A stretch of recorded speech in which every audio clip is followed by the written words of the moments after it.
It's very, very important to pray before you sleep. You don't have to straight away go to bed and sleep. The reason being that in the sleep, you're going to journey into the spiritual world. And we have to understand that sleep is not only for rest, but sleep is opportunity for your spirit to become alive, to be able to receive instructions from God. As Bible said in Job chapter 33, verse 14 to 15 and 16, says that when man sleeps, that is when God put instructions into man. So anytime you sleep, God put instructions to you. And in this video, I'm going to talk about the 6 steps of prayer. I mean, before you sleep, when you're going to sleep, the steps your prayer should be so that you can have an adequate revelations and dreams from God. Now, if you are new to this channel, I want you to subscribe to this channel. I help you to get closer to God, to interpret your dreams, and to work well with God. Now, there's 6 steps to pray before you sleep for you to have good dreams or good revelations from God. Is number 1, you have to thank God before you sleep. Thank God before you sleep. Now, the reason why you have to thank God before you sleep is because He has taken care of you throughout the day. You've gone through the day. He has been with you. He has protected you. So you have to thank Him for protecting you.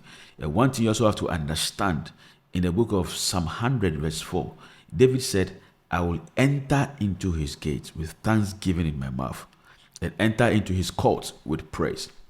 Now, this scripture tells us that thanksgiving is a key to open the spiritual realm.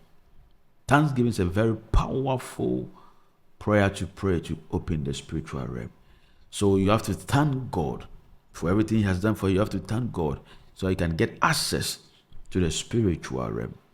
Now, after thanking God, the next thing you have to pray is to ask God for protection.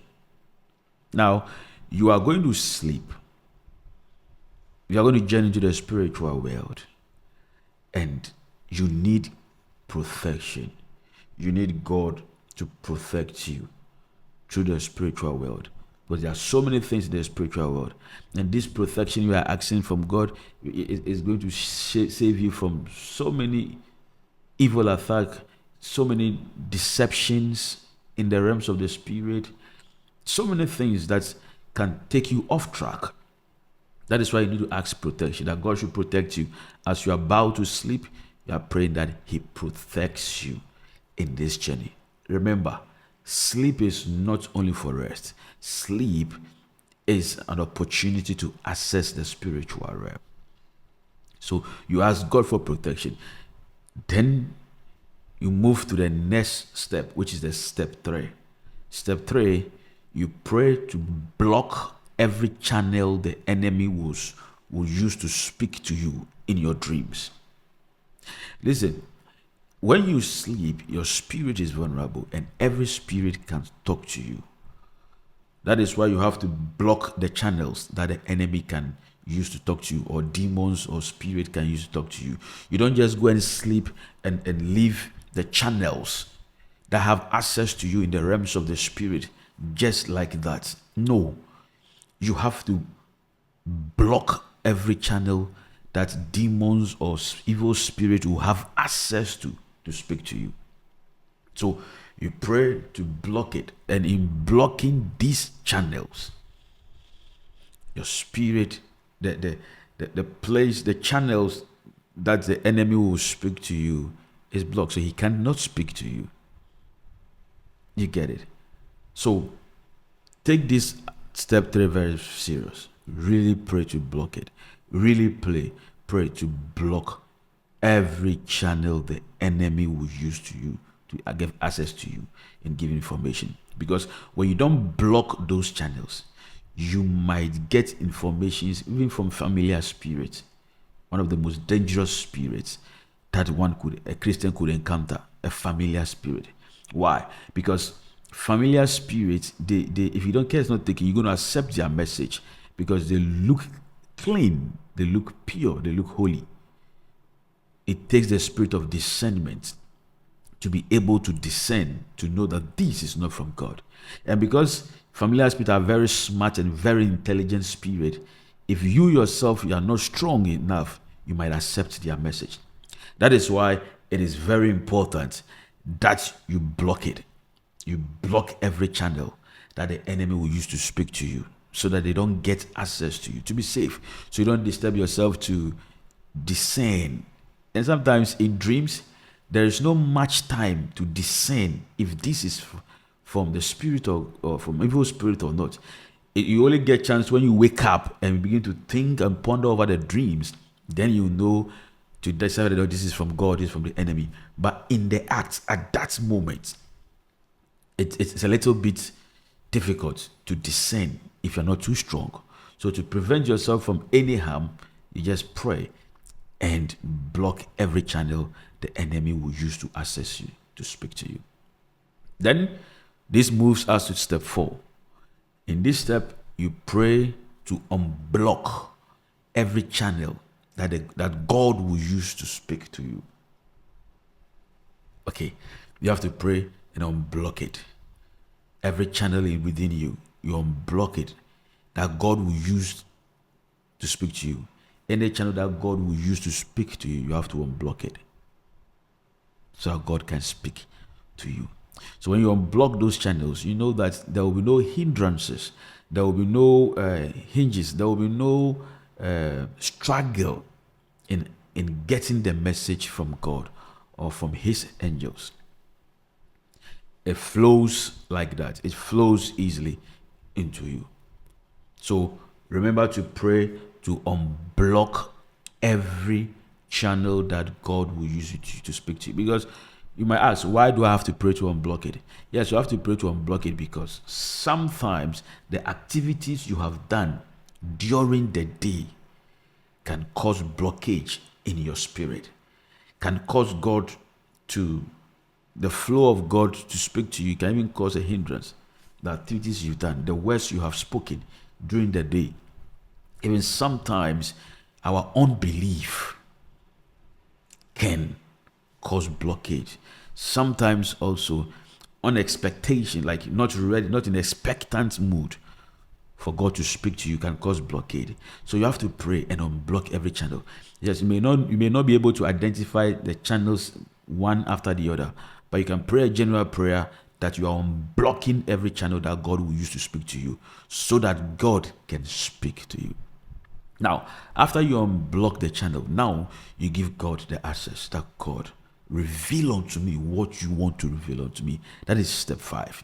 Ask God to reveal unto you anything He wants to speak to you. You are ready.